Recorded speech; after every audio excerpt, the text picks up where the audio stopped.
अरावली शिक्षा निकेतन की ऑनलाइन क्लासों में आप सभी विद्यार्थियों का हार्दिक हार्दिक अभिनंदन है।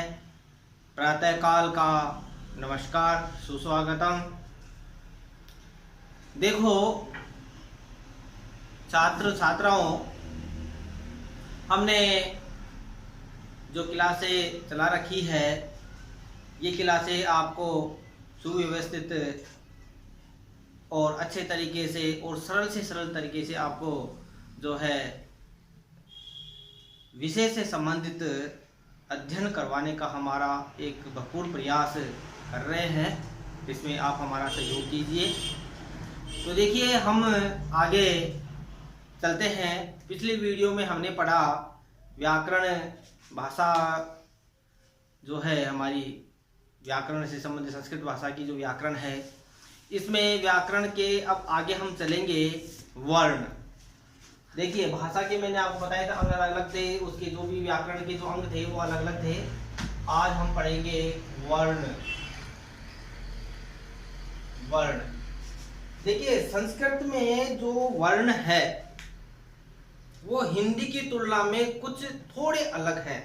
लेकिन जैसे आपको मैंने पहले बताया था कि संस्कृत और हिंदी की जब हम व्याकरण पढ़ते हैं तो संस्कृत को ही आधार रखा जाता है, उसी को आधार रख करके हम इस व्याकरण को पढ़ते हैं। तो देखिए, संस्कृत की जो व्याकरण जिसने पढ़ ली, तो हिंदी की व्याकरण ऐसे मान लीजिए आपने करीब 90% आपने जो है हिंदी की व्याकरण पढ़ ली, कोई ज्यादा फर्क नहीं होता है। तो देखिए, हम आगे चलते हैं वर्ण में।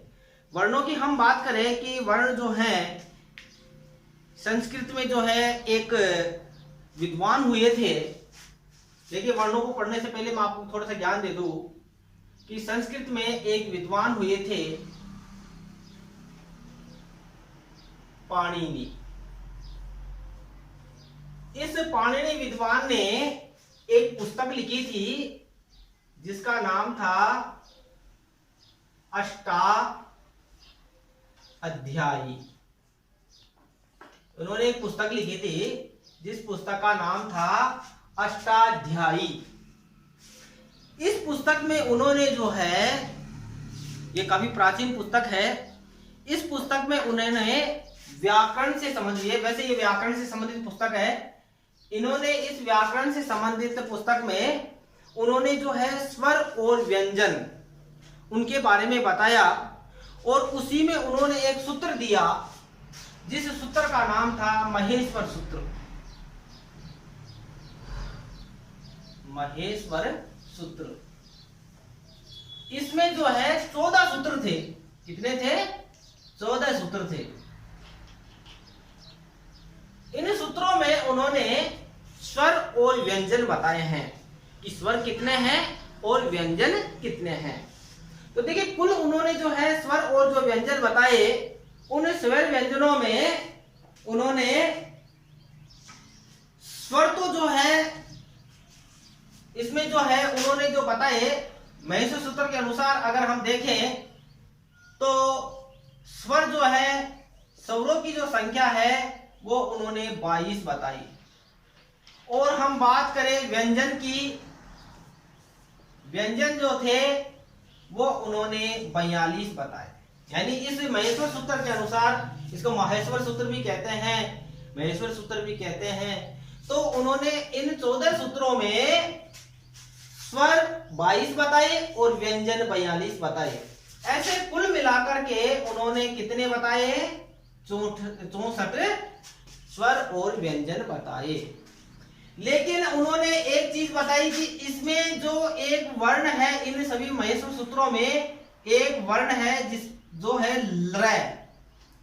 तो लृ को उन्होंने क्या नहीं माना? लृ को उन्होंने प्लुत नहीं माना।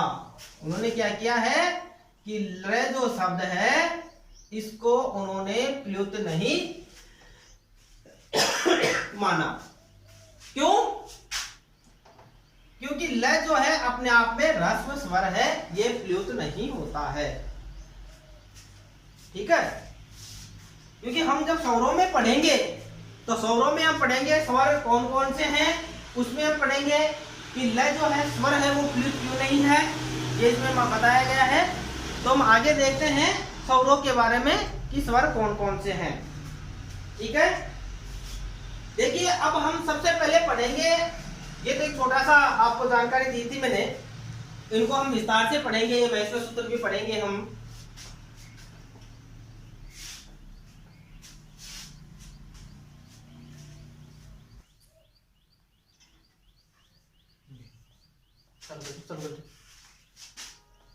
वर्ण, वर्ण के बारे में देखेंगे कि वर्ण किसे कहते हैं। देखिए भाषा, आप जानते हो कि जो भाषा है, भाषा किसे कहते हैं, अपने विचारों को, अपने भावों को आदान प्रदान जिस माध्यम से किया जाता है वो माध्यम ही क्या होता है, भाषा होती है, उसे हम भाषा कहते हैं। अब भाषा हम कब बोलते हैं, भाषा में ध्वनि होती है, उस ध्वनि के बिना हम भाषा का उच्चारण नहीं कर सकते हैं, और उसी ध्वनि में स्वर और व्यंजन होते हैं। तो स्वर और जो व्यंजन होते हैं वही क्या होते हैं, वर्ण होते हैं। यानी इनकी अपनी एक लिपि होती है, चिन्ह होते हैं। जब हम किसी भाषा को लिखते हैं चिन्ह होते हैं उसके, जैसे संस्कृत के अपने हैं चिन्ह हैं, हिंदी के अपने हैं, पंजाबी के अलग है, अंग्रेजी की जैसे ABCD आती है, ऐसे ये अपने अपने क्या लिपि के चिन्ह होते हैं। तो उसके माध्यम से पहचान करते हैं कि ये कौन से वर्ण हैं। होते सारे ही हैं वर्ण, उसी में आते हैं सारे। तो वर्ण हम देखेंगे कि वर्ण किसे कहते हैं। तो देखो भाषा की सबसे छोटी इकाई, भाषा की सबसे छोटी इकाई जिसके आगे टुकड़े नहीं किए जा सकते हो, यानी भाषा की सबसे छोटी इकाई जिसके आगे टुकड़े नहीं किए जा सकते हो उसे वर्ण कहते हैं। क्या कहते हैं उसे वर्ण कहते हैं। ये हो गई भाषा, मतलब वर्ण की परिभाषा जो सामान्य तौर पर अपन करते हैं। अब देखिए वर्ण की एक दूसरी परिभाषा भी है जो हम चाहें तो इसको देख सकते हैं।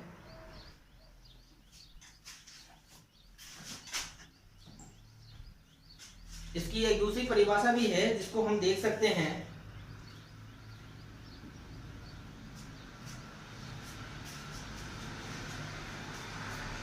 जैसे मान लीजिए शब्द होते हैं, शब्द का वह टुकड़ा जिसके आगे और खंड न किए जा सके उसे वर्ण कहते हैं।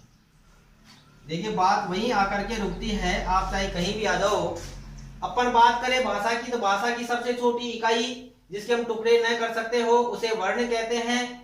शब्द का वह टुकड़ा जिसके आगे कोई खंड न किए जा सकते हो, यानी शब्द का एक टुकड़ा, शब्द कोई भी ले लीजिए, उस शब्द का जिसके आगे और खंड न किए जा सके वो क्या कहलाते हैं, वर्ण कहलाते हैं।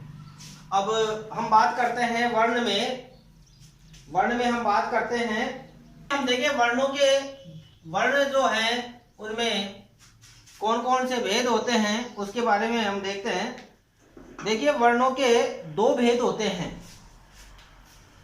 वर्ण मैंने आपको बताया, वर्ण जो है जैसे क है, च है, प है, म है, ए है, ई है, ये सब क्या है, ये सब वर्ण है। इनको हम क्या कहेंगे, वर्ण कहेंगे। अब देखिए वर्णों के दो भेद हैं, वर्णों के भेद। वर्णों के जो भेद हैं मूल तौर पर दो हैं। एक तो वो है स्वर और दूसरे हैं व्यंजन। स्वर और व्यंजन। अब हम देखेंगे कि स्वर किसे कहते हैं। हम पहले बात करें स्वर की, तो स्वर हम किसे कहते हैं। देखिए स्वर जो है ऐसे वर्ण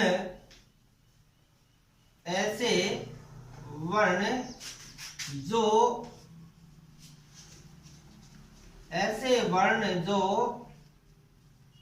बिना किसी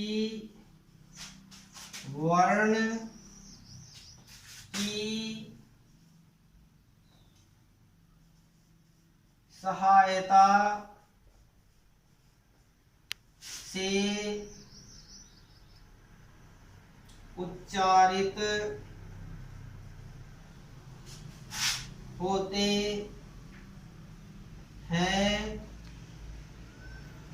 उन्हें स्वर वर्ण कहते हैं। उन्हें स्वर वर्ण कहते हैं क्योंकि ये वर्ण जो हैं अपने आप में स्वतंत्र वर्ण होते हैं। क्या होते हैं ये?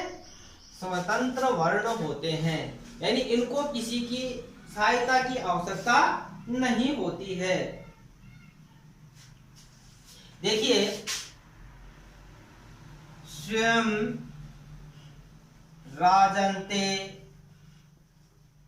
देखिए स्वर हम माने स्वर किसे कहेंगे?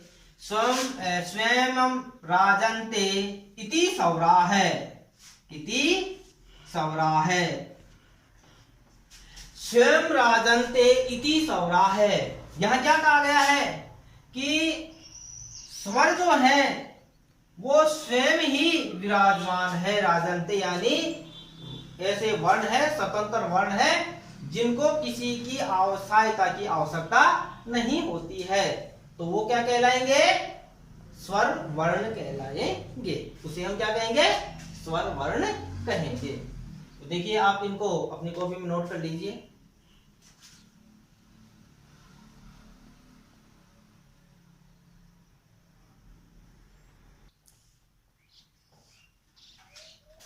देखिए संस्कृत व्याकरण में जो महेश्वर सूत्र है, पाणिनि ने जो महेश्वर सूत्र दिए उनके अनुसार स्वरों के 3 भेद माने गए हैं।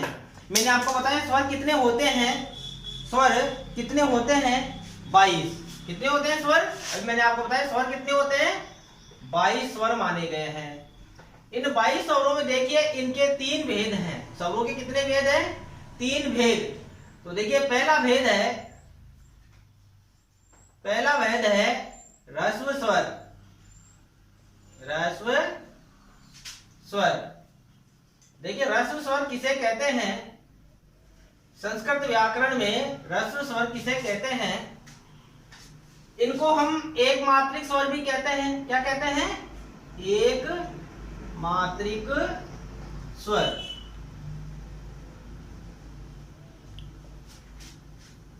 ऐसे स्वर वर्ण,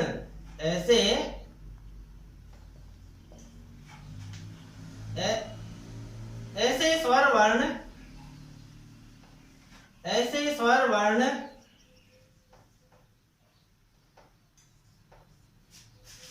जिनका उच्चारण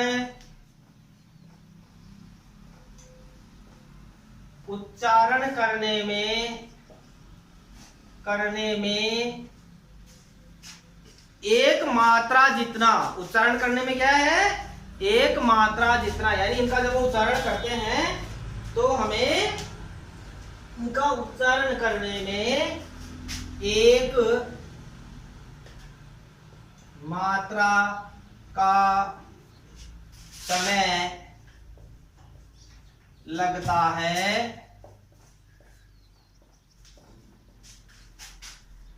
उन्हें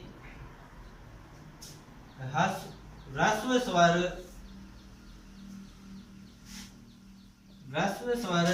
कहते हैं। क्या कहते हैं उनको? ह्रस्व स्वर कहते हैं। देखिए संस्कृत व्याकरण में जो ह्रस्व स्वर हैं कौन कौन से माने गए, देखिए ए, ई, उ, रे और रे। देख कितने माने गए हैं, 5। कितने माने गए ह्रस्व स्वर, ह्रस्व स्वरों की संख्या मानी गई है 5। आगे चलते हैं हम, दूसरे जो स्वरों के भेद हैं उसमें है दीर्घ स्वर। दीर्घ स्वर, देखिए ये जो स्वर होते हैं ये द्विमात्रिक होते हैं। ऐसे स्वर वर्ण जिनका उच्चारण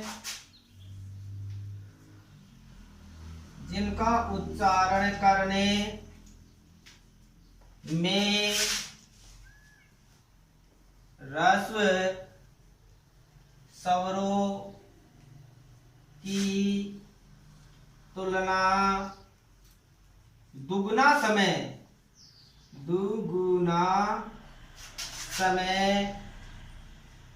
लगता है, उन्हें दीर्घ स्वर कहते हैं। कितने स्वर क्या कहते हैं उन्हें, हमें दीर्घ स्वर कहते हैं। अब देखिए दीर्घ स्वर है कितने, दीर्घ स्वर है कुल 8। देखिए ए का दीर्घ आ, ई का बड़ा ई, वैसे तो उ का बड़ा उ, रे का दीर्घ बड़ा रे, फिर ए, ओ, आई और औ। कितने हो गए ये, 8। तो दीर्घ स्वर कितने हुए, 8 हो गए। देखिए आप इनको अपनी कॉपी में नोट कर लीजिए। अगर आपको फिर भी समझ में नहीं आता है तो आप कमेंट बॉक्स पे जाइए और वहां जाकर के जो है हमें आप सूचित कीजिए इसके बारे में कि आपको क्या नहीं समझ में, हम दोबारा से आपको समझाने का प्रयास करेंगे। फिर भी जहां तक हो सके आपको सरल से सरल तरीके में, अच्छे से अच्छे तरीके में आपको समझाने का मैं प्रयास करूंगा। तो अपनी कॉपी में नोट कर लीजिए।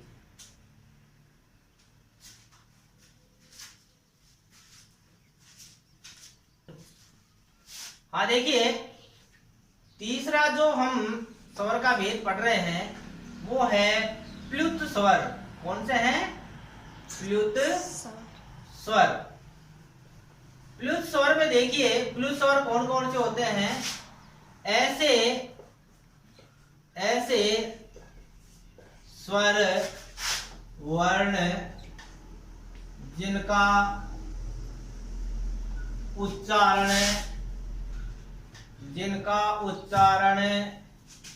करने में 3 मात्राओं जितना समय लगे उन्हें प्लुत स्वर कहते हैं। देखिए ये जो प्लुत स्वर है इनका कोई एक निश्चित चिन्ह नहीं है। प्लुत जो स्वर है इनका कोई निश्चित स्वर नहीं है, चिन्ह वो नहीं है।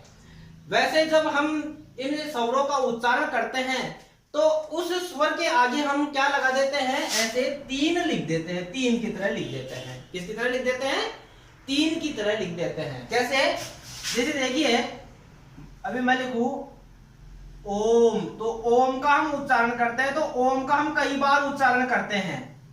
तो यहां देखिए ओ जो है वो आपका क्या है, प्लुत स्वर है। जैसे ओम हो गया उच्चारण।